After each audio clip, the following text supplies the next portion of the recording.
Mon nom est Adèle et je travaille comme éditrice dans une grande entreprise de la ville. Je suis simplement une femme qui aime garder les choses simples. Ma vie a toujours été une course contre la montre, essayant de respecter les délais tout en trouvant du temps pour moi. C'est peut-être pour cela que je n'ai jamais été très intéressée par les relations amoureuses. Je passais souvent du temps seule, à lire un bon livre ou à marcher dans le parc près de mon appartement. Cependant, tout a changé un dimanche ensoleillé, qui semblait être une journée ordinaire. J'étais distraite en écoutant un podcast. Des animaux de compagnie jouaient et des enfants couraient, remplissant le parc de vie. J'ai dû perdre la notion de l'endroit où je marchais, car la prochaine chose dont je me suis rendu compte, c'est qu'un cycliste avait failli me percuter. « Attention !» cria-t-il, évitant de justesse la collision. Sa voix était tranchante, et on pouvait sentir qu'il était irrité. « Désolé, dis-je rapidement, en retirant un de mes écouteurs. Je n'avais pas réalisé que j'avais marché sur la piste cyclable. Il s'arrêta et se retourna, semblant maintenant plus amusé que contrarié. Il faut faire attention à où tu marches, ce chemin peut parfois être une vraie jungle. Oui, désolé. C'est entièrement ma faute, avouai-je, me sentant un peu embarrassée. Je remis une mèche de cheveux derrière mon oreille et lui adressai un sourire timide. Il rit, et ainsi, la tension disparut. Je m'appelle Karl, dit-il, en tendant la main. Adèle, répondis-je, en lui serrant la main. Sa poignée était ferme et assurée. Alors, Adèle, tu es toujours aussi distraite ou c'est juste mon charme qui en est la cause, dit-il avec un sourire taquin qui me fit rire. Juste une longue semaine au travail. Mon cerveau est déjà en mode week-end, dis-je. Je comprends. J'allais justement prendre un café dans ce café là-bas, dit-il en pointant du doigt un petit endroit au bord du parc. Tu veux te joindre à moi? Tu sais, comme une offre de paix pour avoir failli te renverser? Je réfléchis un instant. Il avait l'air sympa et, honnêtement, ma curiosité était piquée. D'accord, j'accepte un café. Pourquoi pas? Ça pourrait même faire une bonne histoire, dis-je en marchant avec lui vers le café. Karl était facile à vivre. Il m'a parlé de son travail dans une concession automobile et de son amour pour les balades à vélo et les sorties avec ses amis le week-end. Il n'était pas originaire d'ici. Il avait déménagé en ville parce qu'il pensait que la ville offrait plus d'opportunités. Tu sais, les rêves de grande ville et tout ça, dit-il avec un sourire. J'ai également partagé un peu sur mon travail, expliquant à quel point j'aimais les livres et comment j'avais transformé cette passion en carrière. C'est mieux que d'être coincé dans un bureau à faire quelque chose que tu détestes, ai-je ajouté. Nous sommes arrivés à la cafétéria et avons commandé nos cafés. En attendant, j'ai réalisé à quel point je me sentais à l'aise avec lui. C'était étrange, car d'habitude, je suis un peu réservée avec les nouvelles personnes, mais avec Karl, la conversation coulait naturellement. Après avoir rencontré Karl, nous avons commencé à nous voir plus souvent. Il était drôle et décontracté, mais il n'a pas fallu longtemps avant que je commence à remarquer de petites choses qui me dérangeaient. Au début, ce n'était rien de grave, juste de petits commentaires ici et là qui me faisaient lever un sourcil. Un dimanche, nous avons décidé de sortir dîner, et d'une manière ou d'une autre, le sujet des carrières et de la famille est venu sur le tapis. Nous parlions juste du travail et de la vie, rien de sérieux, ou du moins, c'est ce que je pensais. Alors, comment va le monde des livres? A demandé Karl en sirotant sa bière. Ça reste toujours très chargé. Les délais n'attendent personne, ai-je répondu, en jouant avec ma salade. Oui, je comprends, mais tu ne voudrais pas faire ça toute ta vie, n'est-ce pas? Je veux dire, à un moment donné, tu voudras peut-être te poser, réduire tes heures de travail, a dit Karl de manière désinvolte. J'ai arrêté ma fourchette en l'air. Pas vraiment, Karl. J'adore ce que je fais. Je ne me vois pas abandonner ça de sitôt, ou même jamais, en fait. Karl haussa les épaules. Bien sûr, mais quand nous aurons des enfants? Tu ne voudrais pas être plus présente? Sa question m'a surprise. Nous. J'ai ri nerveusement. C'est allé un peu vite, tu ne crois pas? Il rit de la situation. Oui, tu as raison. Je réfléchissais à voix haute, je suppose. J'ai essayé de chasser le malaise, mais il persistait. Quelques semaines plus tard, Karl m'a invité à dîner chez ses parents. Je pensais que c'était bon signe, que notre relation devenait plus sérieuse. J'étais nerveuse, mais pleine d'espoir. Cependant, ce dîner m'a ouvert les yeux un peu plus. Ses parents habitaient dans une maison confortable et bien entretenue en banlieue. Sa mère, Madame David, était tout sourire quand nous sommes arrivés. Adèle, quel plaisir de te rencontrer enfin. Karl nous a tellement parlé de toi, dit-elle en me prenant dans ses bras. Merci de me recevoir, Madame David. C'est un plaisir de vous rencontrer aussi, ai-je répondu avec un sourire. Le dîner se passait bien jusqu'à ce que Madame David commence à parler de la famille et du mariage. Tu sais que Karl a toujours été le plus responsable, dit-elle en se servant un peu plus de pommes de terre. Nous lui avons toujours dit à quel point il est important de trouver une bonne fille qui sait s'occuper de la maison. Le père de Karl acquiesça. Absolument. Il s'agit de construire une base solide. Un homme doit subvenir aux besoins, et la femme, eh bien, elle s'occupe de la maison. Je regardai Karl, espérant qu'il dirait quelque chose, mais il se contenta de se concentrer sur son assiette. Madame David continua, c'est ainsi que nous avons élevé nos enfants. La famille d'abord, n'est-ce pas, Karl? C'est ça, maman, répondit finalement Karl, levant à peine les yeux. Son accord fut comme un coup de poing dans l'estomac. J'essayai de rester calme. C'est intéressant parce que j'ai toujours été très concentrée sur ma carrière. J'adore mon travail et je crois à une contribution égale, dis-je. Madame David sourit, mais cela semblait forcé. Bien sûr, ma chère. Mais tu verras, les priorités changent quand on a des enfants. C'est naturel qu'une femme veuille rester à la maison avec ses bébés. Le reste de la soirée passa comme dans un brouillard. Nous sommes partis peu après le dîner, et le trajet de retour fut tendu. Je brisai le silence. Ta mère a des opinions bien arrêtées sur les rôles familiaux. Tu penses pareil? Il hésita, puis dit, je pense qu'il y a une part de vérité. Ça a bien marché pour mes parents. Malgré ce dîner inconfortable avec les parents de Karl, notre relation continua. D'une manière ou d'une autre, les bons moments semblaient l'emporter sur les mauvais, et je me suis retrouvée à accepter sa demande en mariage. En y repensant, l'amour devait m'aveugler, car ces signes d'alerte étaient toujours là, au fond de mon esprit. Les préparatifs du mariage commencèrent, et ce fut la folie. Karl voulait quelque chose de simple, et moi aussi. Nous avons opté pour une cérémonie modeste, avec seulement la famille et quelques amis proches. À mesure que le grand jour approchait, la pression commença à monter, non pas à propos de l'événement, mais sur la manière dont nos vies seraient après. Après la cérémonie, pendant la réception, la mère de Karl m'a tiré de côté. Son sourire était large, mais ses yeux étaient sérieux. Adèle, ma chérie, je suis tellement heureuse pour vous deux. Souviens-toi, une bonne épouse soutient toujours son mari, quoi qu'il arrive. Merci, Madame David. J'ai bien l'intention d'être une partenaire de soutien, répondis-je, essayant de garder ma voix stable. Et n'oublie pas, ma chère, quand les bébés arriveront, tu devras être à la maison. On ne peut pas faire confiance à des étrangers pour élever ses enfants, ajouta-t-elle. Ces mots résonnaient comme un avertissement, et la détermination dans son ton me fit frémir. Je me contentai de hocher la tête, incapable de lui répondre. Plus tard, quand Karl et moi étions seuls, je lui dis, ta mère m'a parlé de ne pas travailler quand nous aurons des enfants. Je commençai, guettant attentivement sa réaction. Oui, elle pense juste à l'avenir. Elle veut ce qu'il y a de mieux pour nous, Adèle. Tu sais comment sont les mères, minimisa Karl, en prenant une gorgée de son champagne. Mais tu sais que je n'ai pas l'intention d'arrêter de travailler, même quand nous aurons des enfants, n'est-ce pas, dis-je, ayant besoin qu'ils comprennent. Karl s'arrêta, son visage sérieux. Nous verrons, Lee. Les choses changent. Nous ferons ce qui sera le mieux pour notre famille. Après notre mariage, Karl a suggéré que nous déménagions dans un appartement plus grand, plus proche de son travail à la concession automobile. L'endroit était beau, plus grand que notre ancien appartement, mais situé juste à côté de la maison de ses parents.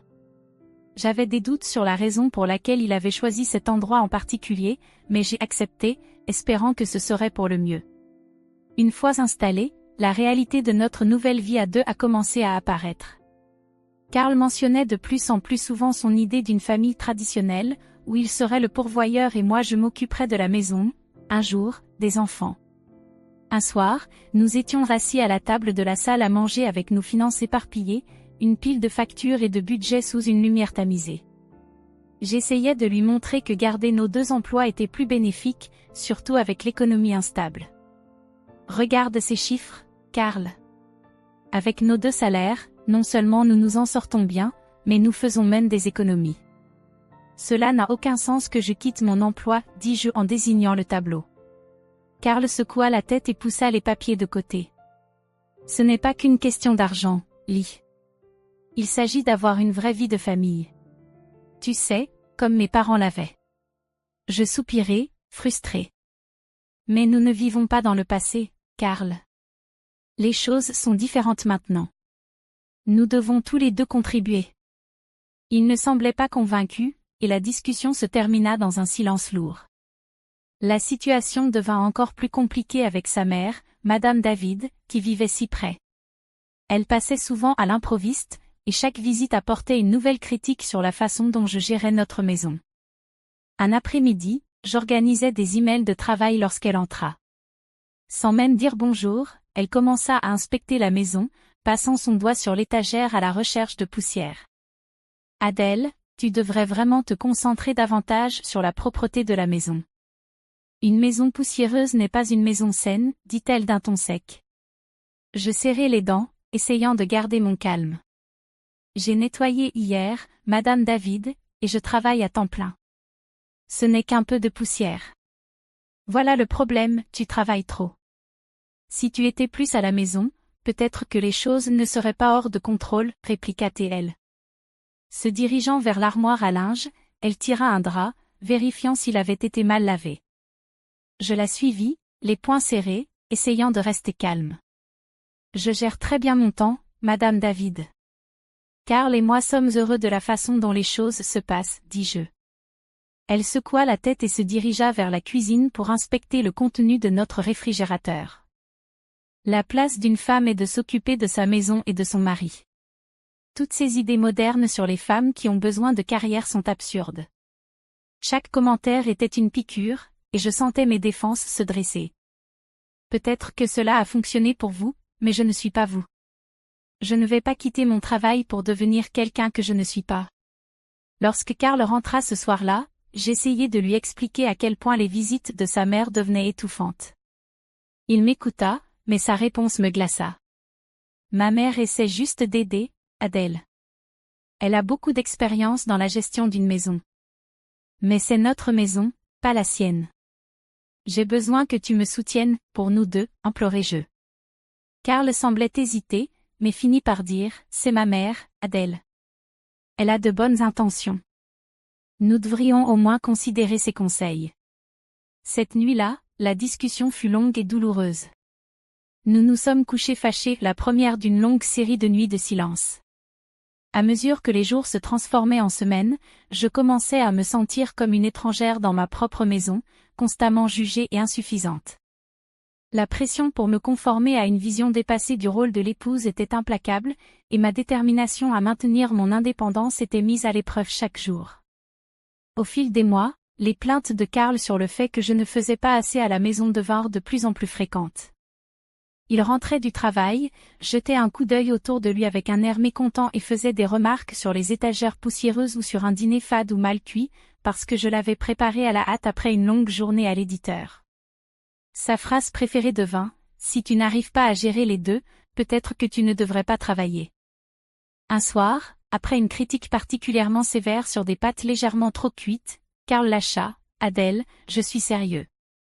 Si tu ne trouves pas un compromis et que tu ne prends pas correctement soin de la maison, nous devrions peut-être reconsidérer cet arrangement, dit-il, insinuant qu'un divorce était une option. J'aimais Karl, malgré tout, et je ne voulais pas que notre mariage échoue à cause de cela, alors j'ai pris une décision qui m'a profondément blessée. Le lendemain, j'ai parlé avec ma chef, Olivia, de quitter mon travail pour devenir femme au foyer à plein temps. Olivia était choquée et a tenté de me dissuader. Adèle, tu es l'une de nos meilleures. Es-tu sûre de cela? A-t-elle demandé, la préoccupation visible sur son visage. Je ne vois pas d'autre issue, Olivia. Je dois essayer de faire en sorte que les choses fonctionnent à la maison, ai-je répondu, me sentant vaincue. Olivia, toujours à la recherche d'une solution, a suggéré quelque chose. Et si tu pouvais travailler depuis chez toi et gérer tes projets à distance? C'est de plus en plus courant maintenant, et tu n'aurais pas besoin de démissionner. L'idée semblait être une bouée de sauvetage. J'ai accepté cet arrangement, mais j'ai décidé de ne pas en parler à Karl. À la place, je lui ai dit que j'avais démissionné. Il était exultant, pensant que j'avais choisi notre vie domestique plutôt que ma carrière.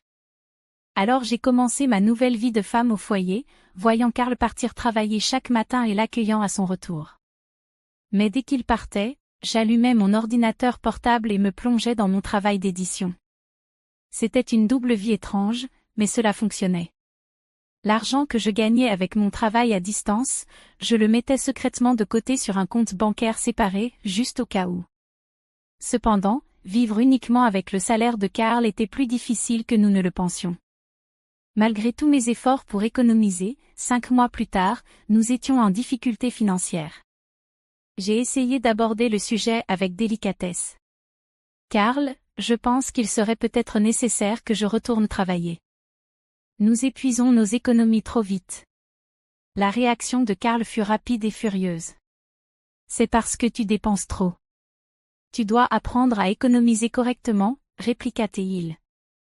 J'étais choquée. Je n'avais rien acheté pour moi depuis des mois et je cherchais toujours les meilleures offres au supermarché. Ces paroles m'ont profondément blessée, et j'ai ressenti un mélange de colère et d'humiliation. Le lendemain, sa mère est venue avec l'intention de m'apprendre à faire un budget. Elle m'a emmenée au magasin et m'a montré les produits les moins chers, souvent de qualité inférieure. Achète ça, Adèle. Arrête de gaspiller de l'argent avec des choses coûteuses, m'a-t-elle réprimandé alors que nous parcourions les allées. À la maison, elle m'a montré comment diluer le détergent pour qu'il dure plus longtemps. Tu en utilises trop. Il faut que tu fasses avec moins, me disait-elle d'un ton condescendant. Elle a même commencé à vérifier mes reçus, me réprimandant pour toute dépense qu'elle jugeait inutile. Pourquoi achètes-tu ça? Contente-toi de l'essentiel, disait-elle, secouant la tête avec désapprobation.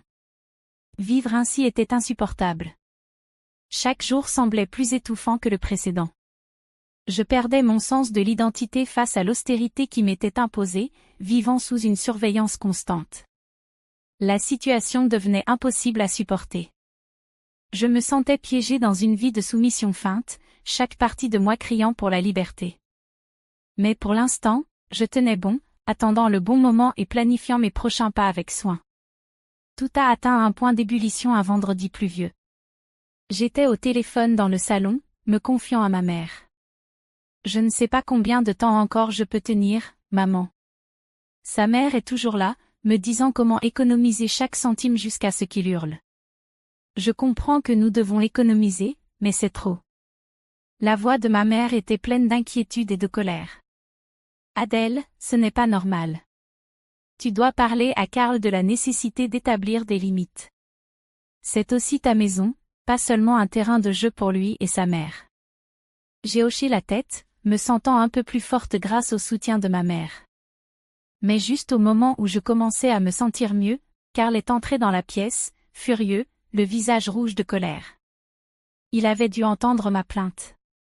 Il m'a arraché le téléphone des mains.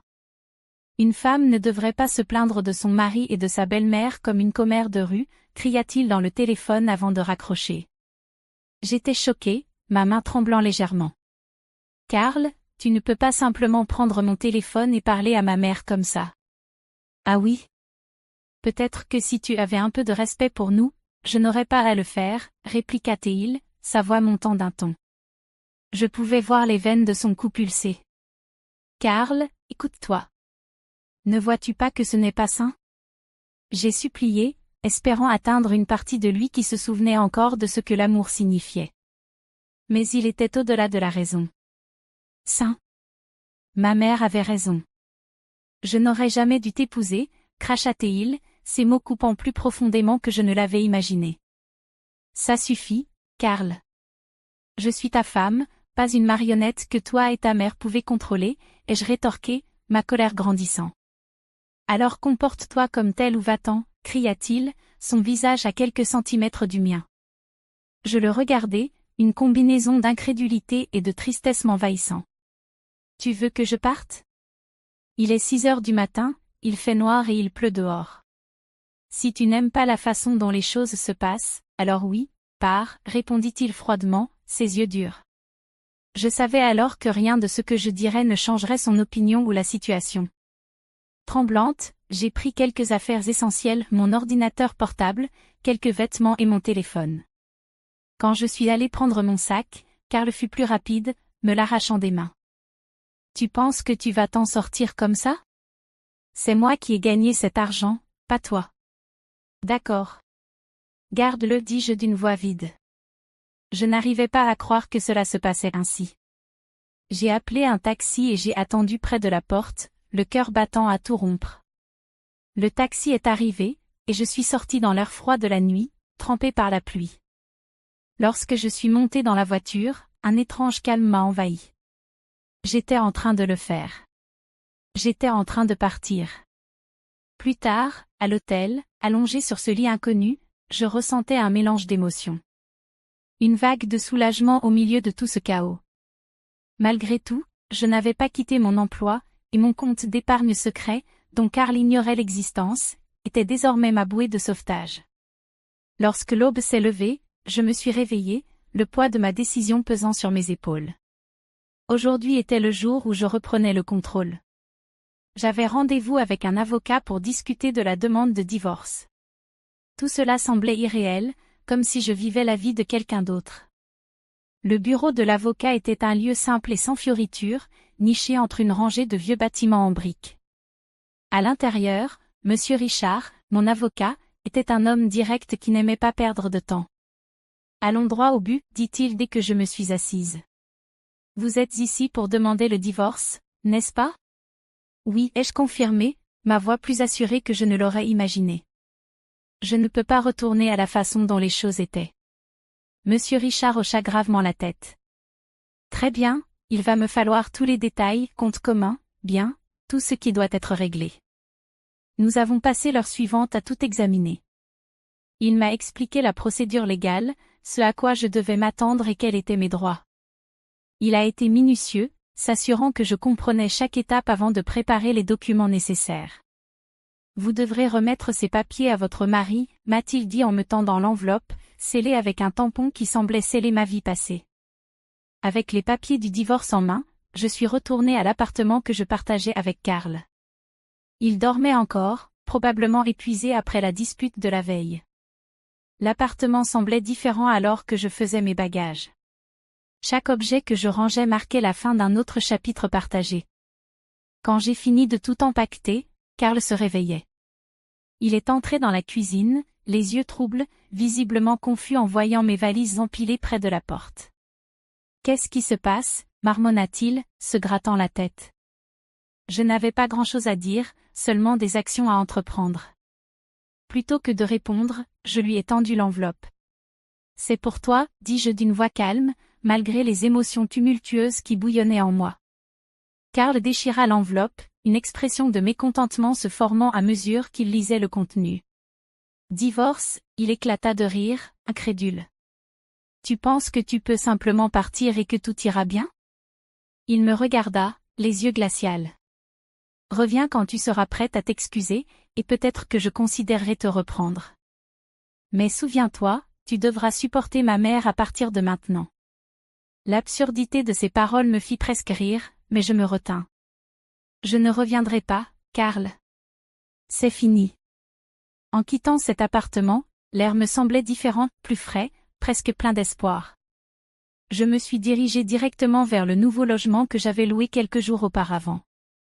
Il était petit, mais c'était le mien, un espace où je pouvais recommencer. Chaque pas que je faisais était lourd, mais semblait aussi juste.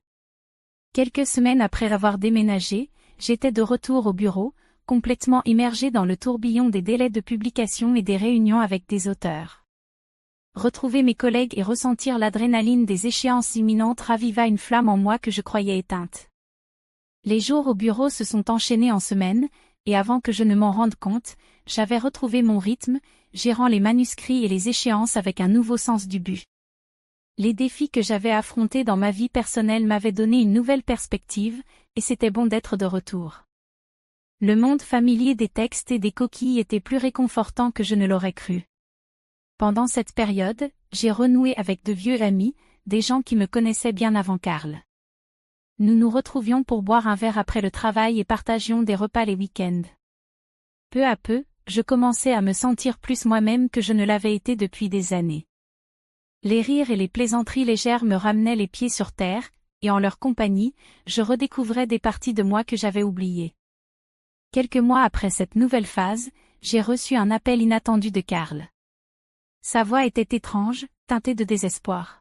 « Salut, j'ai été licencié. »« Les choses sont un peu difficiles, commença-t-il, hésitant. »« Je pensais que peut-être tu pourrais m'aider financièrement. Tu sais, peut-être qu'on pourrait recommencer. Reconstruire. Je veux dire, si tu t'excuses auprès de moi et de ma mère et que tu montres un peu d'engagement. » Sa demande flottait dans l'air, audacieuse et quelque peu insultante, compte tenu de notre passé. « Karl, tu penses vraiment que je reviendrai pour te soutenir toi et tes parents après que tu m'aies expulsé? Maintenant que tu as perdu ton emploi, tous tes grands principes disparaissent soudainement? » Il y eut une pause. « Donc, c'est non, demanda-t-il, d'une voix plus petite et découragée. Karl, je vais très bien, et honnêtement, j'apprécie trop ma liberté pour y renoncer à nouveau. J'espère que tu trouveras ton chemin, mais ce ne sera pas avec moi. » Mes paroles étaient fermes et marquaient la fin de notre lien. Après avoir raccroché, j'ai ressenti un profond sentiment de liberté. L'appel de Karl, bien que ridicule, m'avait confirmé quelque chose d'important, j'étais enfin vraiment libre, et aucune offre ni supplication ne changerait cela.